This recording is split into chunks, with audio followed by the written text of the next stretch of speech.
اور رہا یہ مسئلہ، اس پہ بھی لبرل لوگ ٹی وی پہ آج کل یہ بہت اٹھا رہے ہیں کہ پسند کی شادی، مرد کو جہاں کوئی اچھی لگتی ہے شادی کر لیتا ہے، یہ کیا اس کے حق پہ کچھ بریک لگنی چاہیے، یہ کیا یار ادھر کوئی پسند آئی ادھر شادی ادھر کوئی تو بھائی جب شادی ہوگی تو پسند خود بخود، جب شادی کی ضرورت کو مان لیا گیا کہ بھائی نکاح عورت یعنی مرد کو زیادہ شادیاں ایک ضرورت ہے معاشرے کی، تو جہاں شادی کا لفظ آئے گا پسند کا لفظ خود بخود اس میں ایڈ کرنا پڑے گا، کیونکہ ناپسندیدگی کی شادی شادی یعنی یہ لوگ کہتے ہیں کہ وہ پسند جہاں مرد کو پسند آ جائے شادی کر لے، تو اس کا مطلب جہاں پسند نہیں آئے وہاں کرے، کیسی پاگلوں والی باتیں ہیں بھائی، جہاں پسند نہیں آئے گی وہاں کر کے نبھائے گا وہ، پھر یہ وہ جہاں پسند ہے وہ اپنی مرضی سے کرتا، بھائی کرتا نہیں چلا جائے، 4 کے بعد بریک، اور 4 بھی کوئی آسان نہیں ہے، کیونکہ میں کچھ دن پہلے ایک انٹرویو سن رہا تھا، ایک بڑے مشہور لبرل آدمی ہیں، لبرل پنے کی انتہا کو پہنچے ہوئے، ان کا کام ہی علماء کے خلاف بولنا ہے، تو وہ کہنے لگے یہ کیسا قانون ہے کہ مرد کو کوئی بریک ہی نہیں ہے، کرتا چلا جائے کرتا پوچھنے والا ہی نہیں ہے، کرتا چلا جائے کرتا، ایسا نہیں، یہ اسٹائل ہوتا ہے ان کا۔ تو میں نے کہا کاش مجھے اس کے سامنے بٹھاتے، میں اس سے کہتا نمبر بھائی جب وہ ایسا نہیں ہوتا کہ کرتا چلا جائے کرتا چلا جائے کرتا ہے، جب وہ کہیں پیغام بھیجے گا تو لڑکی والے بھی دیکھیں گے کہ یہ اس قابل ہے کہ 2 بیویاں رکھ سکتا ہے، کہ اپنی آپ کی مرضی سے ہوتی تو یہ سب 8 کر کے بیٹھے ہوئے ہوتے۔ جب آپ کہیں پیغام بھیجیں گے تو لڑکی والے بھی تو چیک کریں گے کہ یہ پہلی بیوی کے ساتھ حالات کیسے ہیں، اس کے حقوق ادا کر رہا ہے کہ نہیں کر رہا، اور مالی لحاظ سے افورڈ کر سکتا ہے کہ نہیں کر سکتا، اس کا دل چاہ رہا ہے ہمیں بھی یہ سمجھ میں آ رہا ہے کہ نہیں آ رہا، وہ بھی تو دیکھیں گے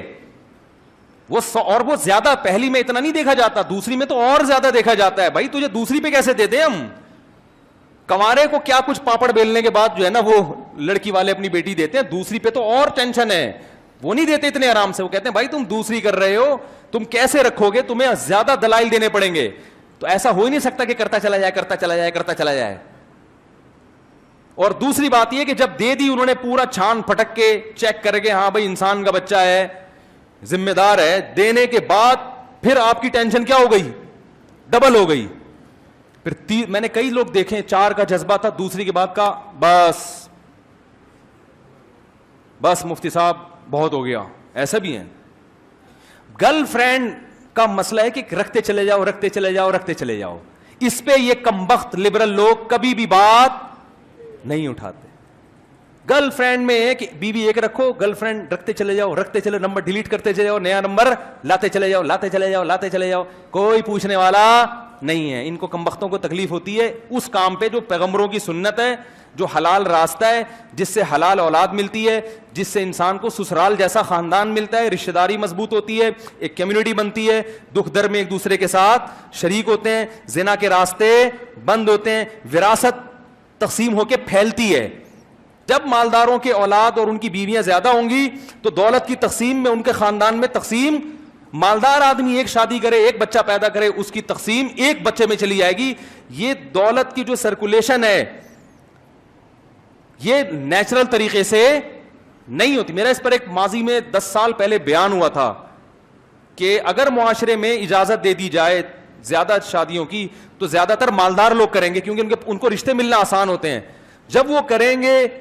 تو اور آبادی کا ریشو مالداروں کا خود بخود بڑھے گا۔ جب مالداروں کا بڑھے گا تو ان کی وراثت کا جو گراف ہے نا وہ یوں سے یوں ہوگا، سمجھ میں آ رہی ہے بات؟ یعنی ان کی جو وراثت تقسیم ہوگی وہ ایسے پھیلے گی، تو وراثت آبادی میں ڈیوائیڈ ہوگی۔